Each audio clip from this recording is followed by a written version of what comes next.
Bismillah. Salam alaikum wa rahmatullahi wa barakatuh. Bon, aujourd'hui, on va traiter la convexité, les fonctions convexes. Donc, les fonctions convexes, ça sert à établir beaucoup d'inégalités. Je vous donne la définition d'une fonction convexe. Soit f définie de i vers r. Une fonction définie sur un intervalle à valeur dans R. On dit que f est convexe si seulement si, quel que soit x, y appartenant à l'intervalle i, pour tout x, y appartient à l'intervalle i,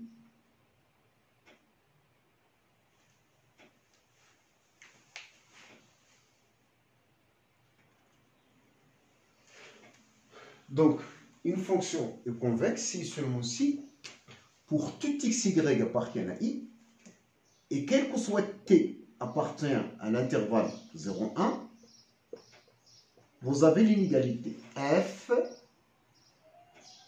de tx plus 1 moins ty est inférieur à t f de x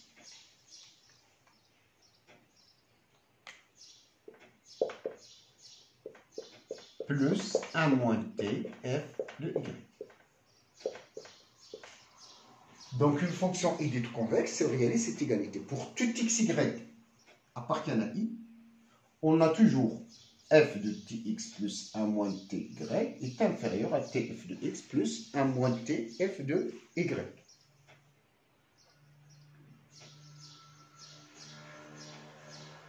F est dite concave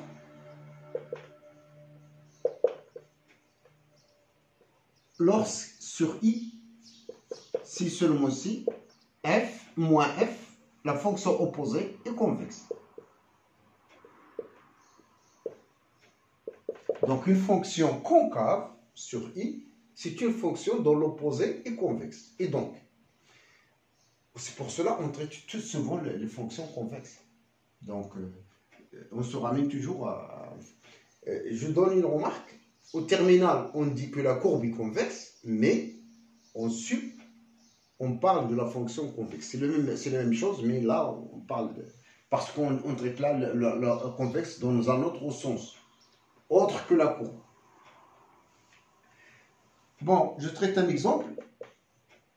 Exemple, on va considérer g de x est égal à exponentielle x, montrant que cette fonction, avec la définition, est convexe. Alors, à ce stade, il faut montrer alors, soit, on va considérer, soit x, y des nombres fixés, convexe sur R. Montrant que l'inégalité a montré que l'image g2 tx plus 1 moins ty est inférieure à tg de x plus 1 moins t g de y. Et pour montrer ça, c'est pas évident. On doit le démontrer à l'aide des dérivés. On va poser phi de t est égal, phi de t est égal à la différence entre ces deux fonctions-là. C'est exponentielle g de ça, c'est exponentielle tout ça, c'est exponentielle tx plus 1 moins ty moins t exponentielle x moins 1 moins t exponentielle y. G de y, c'est exponentielle y. Phi est dérivable sur 0, 1.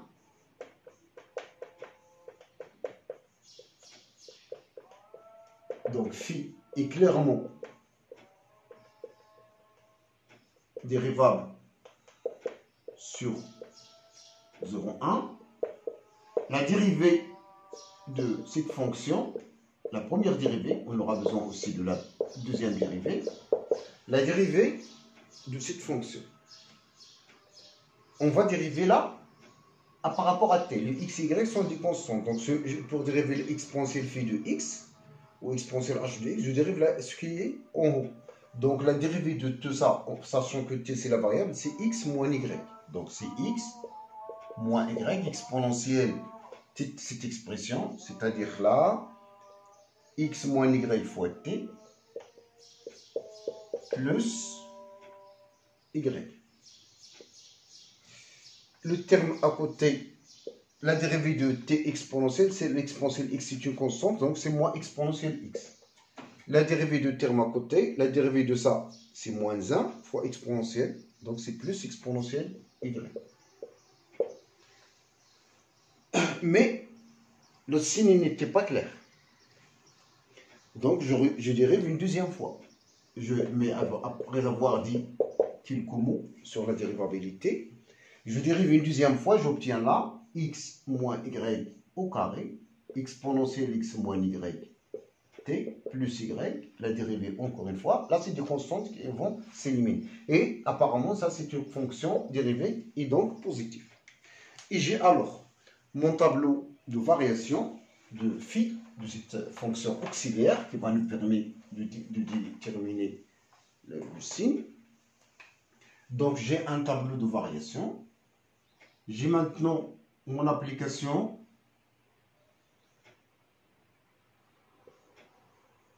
Je pars en bas, donc j'ai phi second.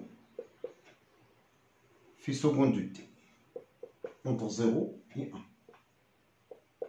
Phi second, ça nous permet de dire le signe. Il est positif, clairement. Et donc phi, la fonction phi, comme étant phi prime plutôt, est une fonction qui est croissante, puisque sa dérivée est positive. Il croît, donc la valeur minimale s'obtient pour phi prime de 0. Phi prime de 0, c'est x moins y exponentielle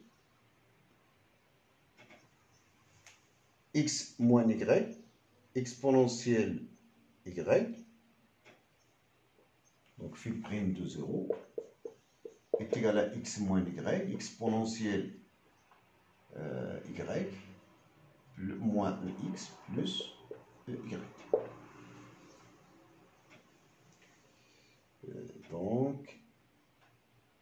Donc c'est x. Donc je l'ai phi de 0, phi de 1. Phi de 1, en remplaçant x par 1, c'est x moins, c'est phi de 1, je vois le signe.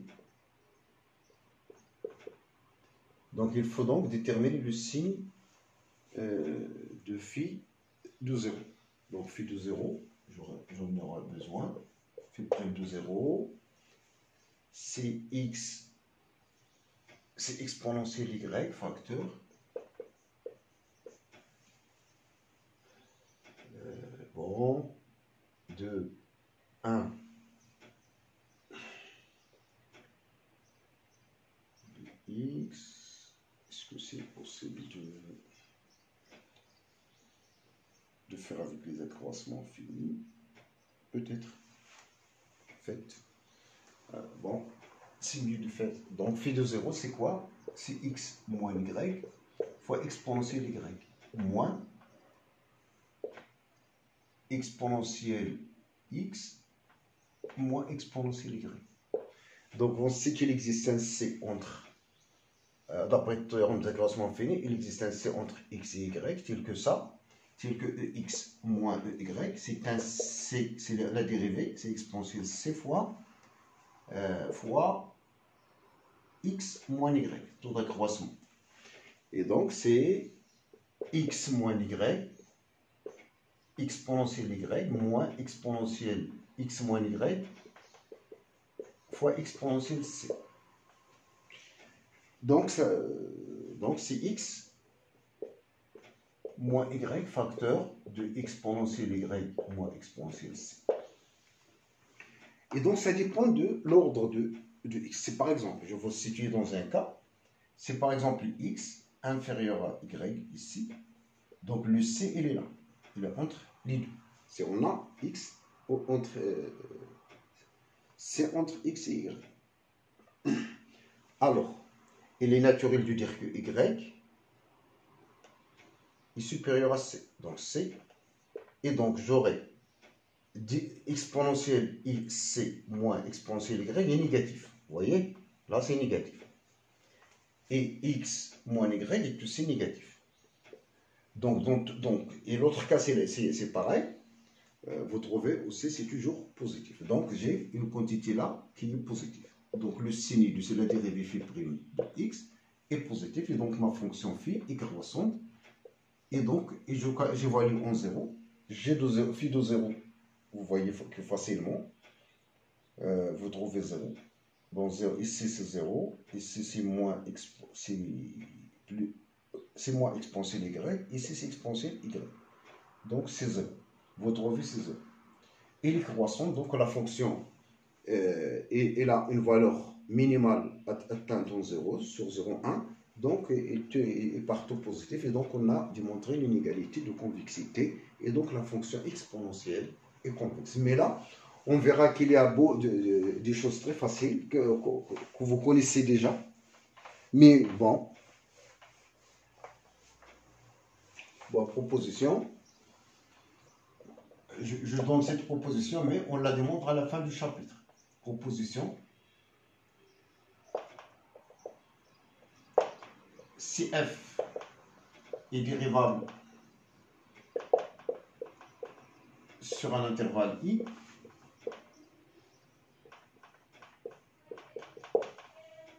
alors, i deux fois, je m'excuse, i deux fois dérivable. I deux fois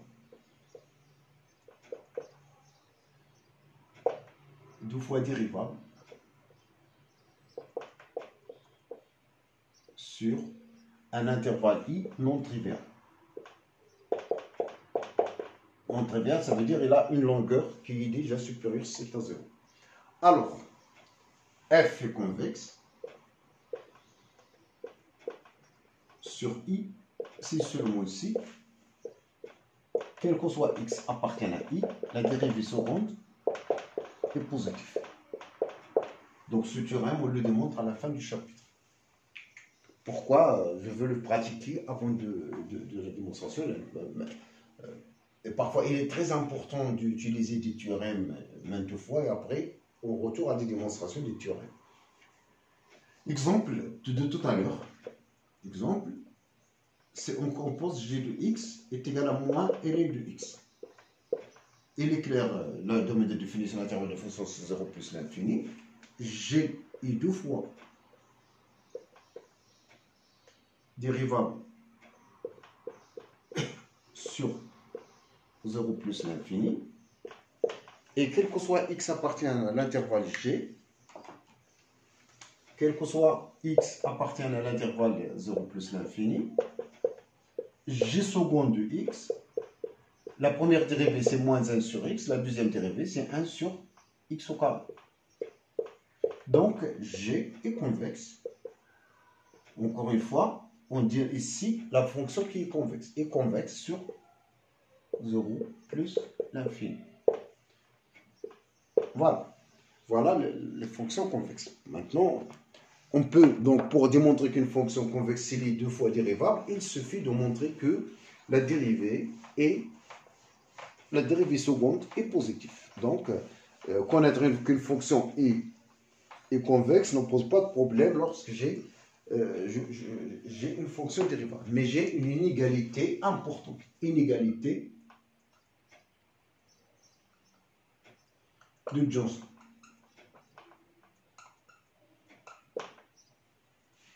Une inégalité qu'on peut tirer lorsqu'on connaît bien une fonction convexe. Théorème.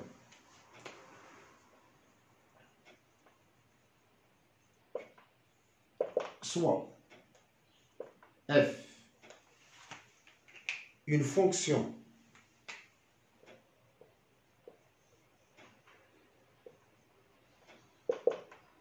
de i vers R convexe. Alors, quel que soit n appartenant à n étoile, privé de 1, qui mécane un entier naturel supérieur ou égal à 2, quel que soit x1, x2, xn appartenant à i, et quel que soit lambda 1, lambda 2, lambda n appartenant à 0,1 de somme égale à 1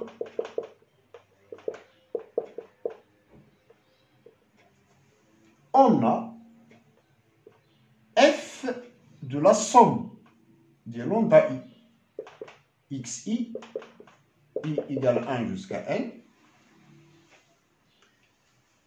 est inférieur à la somme de lambda i f de xi. Donc voilà, c'est l'inégalité de convexité. Donc si vous avez une fonction convexe, alors pour tout n et tout x1, xn, on a cette inégalité. Mais la condition là sur le lambda i, ils sont tous positifs et leur somme est égale à 1. Donc, cas particulier important. En particulier,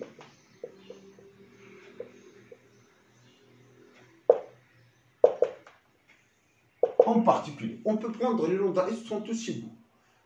Ces sont tous égaux et leur somme, ça vaut, je m'excuse, c'est pas la somme, il n'y a pas de xi. Ces sont tous égaux et leur somme égale à 1. Alors ça veut dire que chacun vaut 1 sur n. F de la somme de 1 sur n xi, i égale 1 jusqu'à n, est inférieur à 1 sur n qui est constant, j'ai eu le droit de le lambda i, la somme de f de xi, i égale 1 jusqu'à n. En fait, ce théorème-là, ça contient une réciproque, bien sûr, c'est la définition, mais on n'a pas besoin de la réciproque dans la pratique. Voilà.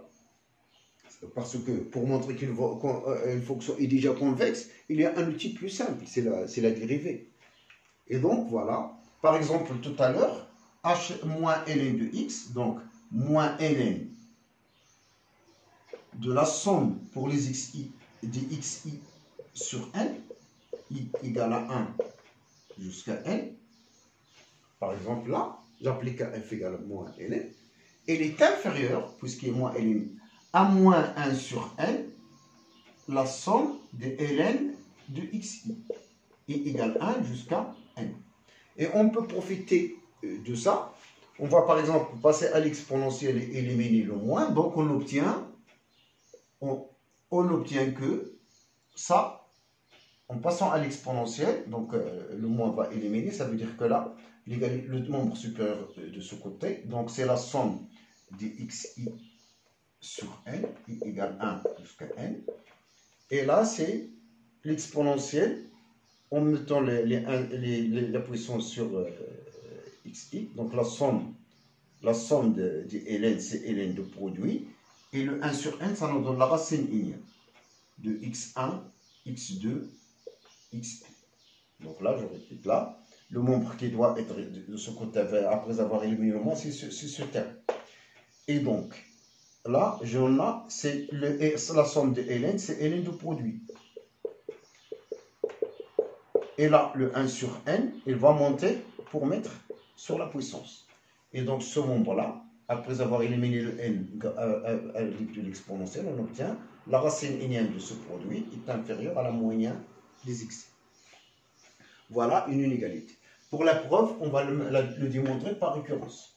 Donc, je démontre ce théorème rapidement par récurrence. Preuve.